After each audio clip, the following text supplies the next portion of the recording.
Assalamualaikum warahmatullahi wabarakatuh. Hello everyone, kembali lagi dengan saya, Safira Leli Rizkanita. Pada kesempatan kali ini, kita akan belajar mengenai introduction and pronoun. Yaitu mengenai perkenalan diri dan pronoun. Apakah kalian pernah memperkenalkan diri kepada seseorang? Tentu kalian pernah bukan melakukannya. Nah, sekarang kita akan belajar mengenai perkenalan diri dan pronoun dalam bahasa Inggris, khususnya untuk kalian yang berada di kelas 7. Yuk mari simak video berikut ini. Jadi untuk yang pertama kita akan bahas introduction atau perkenalan diri terlebih dahulu. Nah, pada introduction ini kita akan bahas self-introduction and introduction others, atau memperkenalkan diri sendiri dan memperkenalkan orang lain. Nah, kira-kira gimana sih untuk memperkenalkan diri sendiri atau memperkenalkan orang lain? Yuk, mari simak lebih lanjut.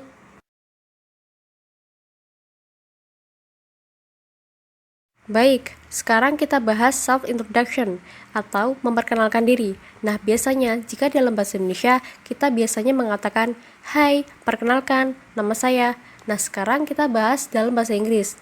Jika dalam bahasa Inggris, kita bisa mengatakan dengan kata-kata seperti berikut ini.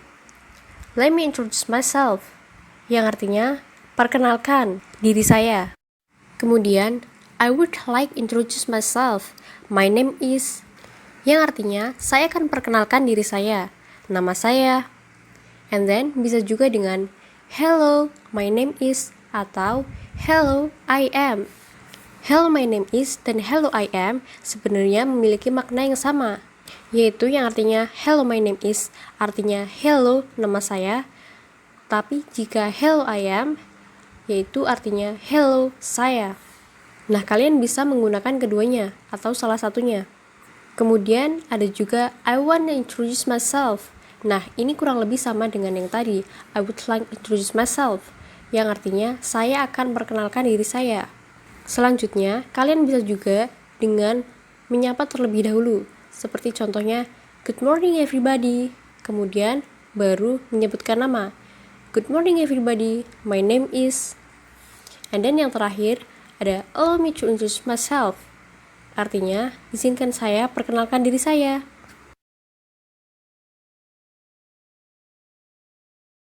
Nah, selanjutnya setelah kita mengetahui kalimat-kalimat yang seharusnya digunakan untuk self-introduction atau memperkenalkan diri, sekarang saatnya kita mengetahui untuk menunjukkan identitas. Contohnya seperti alamat, umur, sekolahnya di mana, hobi, dan lain sebagainya.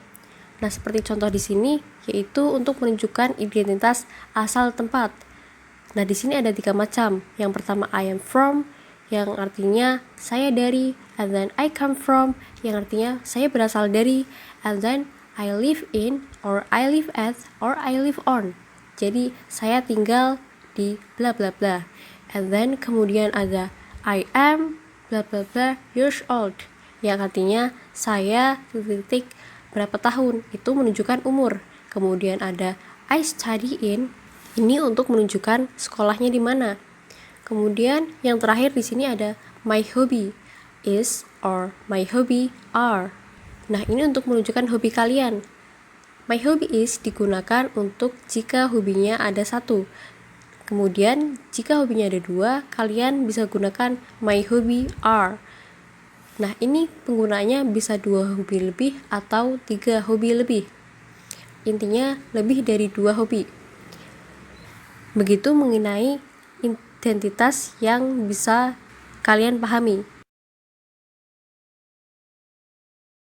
Sekarang kita bahas introduction others atau memperkenalkan orang lain. Nah, kira-kira gimana ya kalimat-kalimat yang harus digunakan untuk memperkenalkan orang lain? Di sini yang pertama, kalian bisa mengatakan I would like introduce or you to bla bla bla. Nah, contohnya I would like introduce Vano. Jadi setelah kata introduce, kalian sebutkan teman kalian yang ingin kalian perkenalkan dirinya. Atau kalian bisa juga menyebutkan let me introduce or you to. Contohnya let me introduce Yo. Kemudian you to di sini gunanya sebagai apa sih? You to di sini Gunakan ketika kalian ingin memperkenalkan teman kalian kepada orang lain. Contohnya, saya akan memperkenalkan teman saya kepada Balkis. Maka saya akan berkata, "Let me introduce you to Balkis." Kemudian bisa juga dengan "I would like you to meet." Saya ingin Anda bertemu. Nah, bertemu dengan siapa? Atau bisa juga dengan "I want to introduce you to." Nah, ini kurang lebih juga sama seperti yang di atas. I would like introduce you to. Dan yang terakhir, ini yang paling simple ketika memperkenalkan orang lain. Jadi contohnya, "Hi Vano, this is Iyo."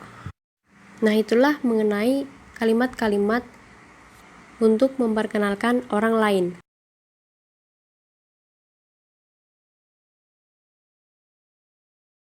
Nah, setelah kita selesai memperkenalkan diri atau memperkenalkan orang lain, tentu kita juga merasa ingin tahu pada seseorang, seperti nama dia siapa, alamatnya di mana. Jadi, ini dalam bahasa Inggris dinamakan asking someone, yang biasanya digunakan untuk menanyakan nama dan alamat atau tempat tinggal. Nah, untuk yang pertama, untuk menanyakan tempat tinggal, di sini ada dua, yaitu where do you live, di mana kamu tinggal, atau where do you come from, dari mana asalmu. Nah, kemudian untuk menanyakan nama, di sini ada 4. Yang pertama, what is your name? Nah, ini pertanyaan yang sering digunakan atau pertanyaan umum yang sering kita jumpai. Selanjutnya, what is your first name? Ini untuk menanyakan nama depan. And then, how do you spell your name? Ini ditujukan ketika kita ingin mengetahui ejaan dari nama orang tersebut. Dan bisa juga selanjutnya kita mengatakan can I have your name, yang artinya bolehkah aku tahu namamu. Nah, itu seputar asking someone. Nah, untuk informasi, penggunaan at, in, dan on ini berbeda. Semisalnya ketika kita ingin menunjukkan asal kita, seperti I live at, or I live in, or I live on, ini penggunanya berbeda. Nah, kalau at di sini digunakan untuk alamat yang lengkap. Contohnya, I live at Gondorio Street, number 3, Ngalian, Semarang. Sedangkan in, ini digunakan untuk alamat yang singkat. Contohnya, kota. Jadi, kalian bisa mengatakan, I live in Semarang. Sedangkan yang terakhir, on, biasanya ini digunakan untuk menunjukkan rumahnya di jalan apa. Contohnya, my house on Gondorio Street. Nah, seperti itu. Selanjutnya di sini ada personal information yang merupakan bagian juga dari introduction. Nah, jadi personal information itu apa sih? So, personal information is used for introducing identity or information of someone. Jadi, personal information ini tentu memuat informasi dari seseorang atau identitasnya. Nah, contohnya ini biasanya berbentuk ID card, kayak student ID card, kartu siswa, atau KTP, dan lain sebagainya. Nah, kemudian juga bisa dalam bentuk form atau formulir. Ketika kita ingin mengisi sesuatu, seperti mengisi uang di bank, tentu kita akan diberikan formulir yang berisi identitas kita yang perlu diisi. Nah, sekarang kita masuk pada pronoun. There are some types of pronoun. Jadi di sini akan ada 4 tipe dari pronoun. Jadi kira-kira pronoun itu apa sih? Yuk mari kita simak bareng-bareng. So, what is pronoun? So, pronoun here are words that take the place of nouns. Jadi, pronoun itu adalah kata ganti atau kata yang menggantikan kata benda ketika kalian berbicara tentang seseorang atau sesuatu. Nah, pronoun digunakan agar kita tidak mengulang-ulang kata benda tersebut. Jadi, pronoun itu terbagi menjadi 4. Yang pertama ada subjective pronoun, and then objective pronoun, and then possessive pronoun, dan yang terakhir possessive adjective. Nah, sekarang kita bahas yang subjective pronoun terlebih dahulu. Jadi apa sih subjective pronoun? Subjective pronoun are the simplest form of pronoun. It is used to replace the name of a subject instead of repeating a noun. Jadi pada intinya, subjective pronoun adalah pronoun yang berdiri sebagai subjek. Nah, kemudian di sini ada pattern atau polanya. Yang pertama subjek, kemudian diikuti to be, kemudian diikuti dengan noun, atau subjek diikuti dengan to be, kemudian diikuti dengan adjective. Mari kita lihat contohnya. Nah, untuk subjective pronoun ini, pronounnya I, he, she, it, you, we, and they.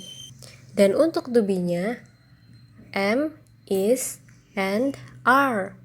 Untuk I, itu am, and then he, she, it, is, and then you, we, they, are. Contohnya, he is an architect. Nah, di sini kalimat tersebut menganut pola yang subjektif. Maksudnya subjek, kemudian diikuti dengan to be, kemudian diikuti dengan noun. Contoh selanjutnya, she is charming. Nah, kalimat ini diikuti dengan pola yang kedua, yaitu subjek, kemudian diikuti dengan to be, kemudian diikuti dengan adjective. Dan yang terakhir, I am smart. Polanya sama seperti contoh yang kedua. Selanjutnya ada objective pronoun. So, what is objective pronoun? Apa sih objective pronoun itu? Objective pronoun is used in a place of a noun that is the object of a sentence. Jadi, objective pronoun itu adalah pronoun yang berfungsi sebagai objek dalam suatu kalimat. Nah, biasanya berada di belakang kata kerja dan kata-kata lain seperti by atau to. Kemudian yang termasuk objective pronoun ini seperti me, him, her, it, you, us, and them. Nah, contohnya, give me some fruits.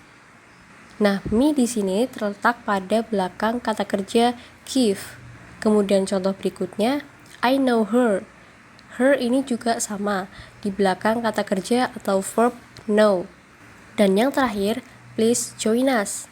Us di sini terletak di belakang kata kerja join. Nah, itu tadi mengenai objective pronoun. Kemudian selanjutnya, possessive pronoun. What is possessive pronoun? So, possessive pronoun is a pronoun that derives from personal pronoun and denotes position and analogous relationship. Jadi maksudnya possessive pronoun ini apa sih?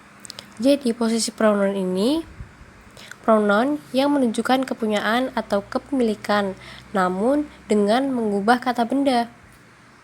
Nah, bisa kalian lihat pada tabel di situ yang termasuk possessive pronoun itu ada mine, his, hers, its, yours, ours, and theirs.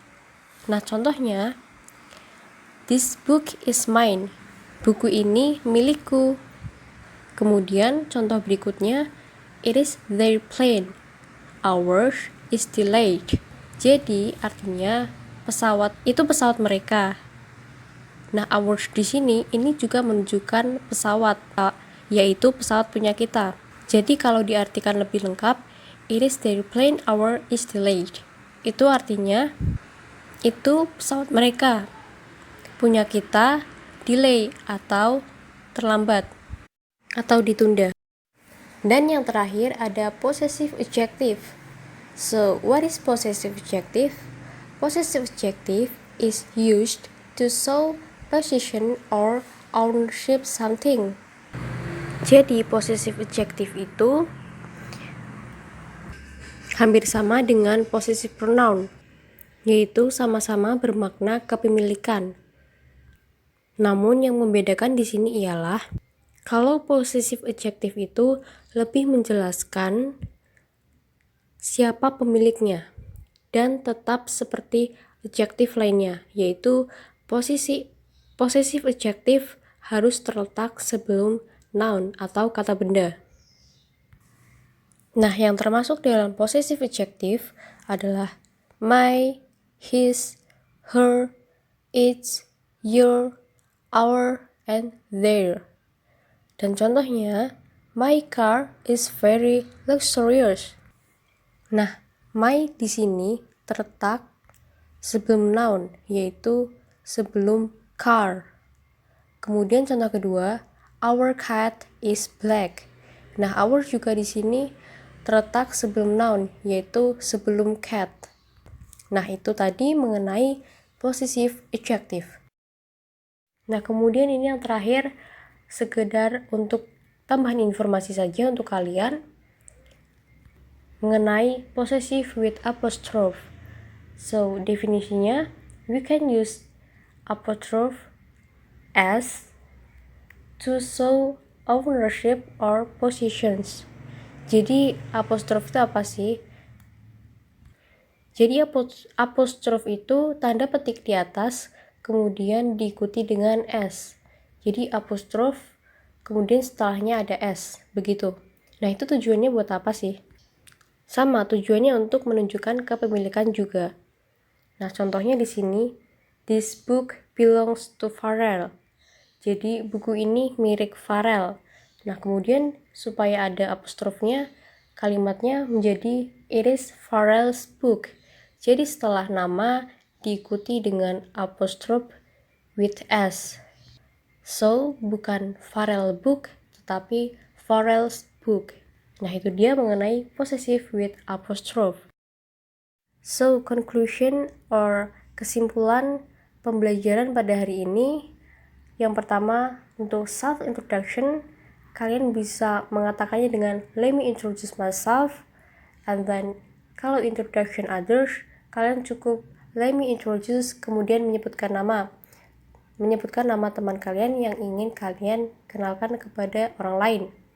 Nah, kemudian terdapat pronoun dibagi menjadi 4, subjective pronoun, objective pronoun, possessive pronoun, and then possessive adjective. Dan yang terakhir, possessive with apostrophe. Ini untuk menunjukkan kepemilikan. Jadi itu tadi materi-materi yang sudah kita bahas pada pembelajaran kali ini. Semoga kalian semua dapat memahaminya, dan semoga ilmu yang saya berikan dapat bermanfaat buat kalian semua. Terima kasih untuk kalian yang telah menonton video ini. Sampai jumpa di pembelajaran video selanjutnya. Wassalamualaikum warahmatullahi wabarakatuh.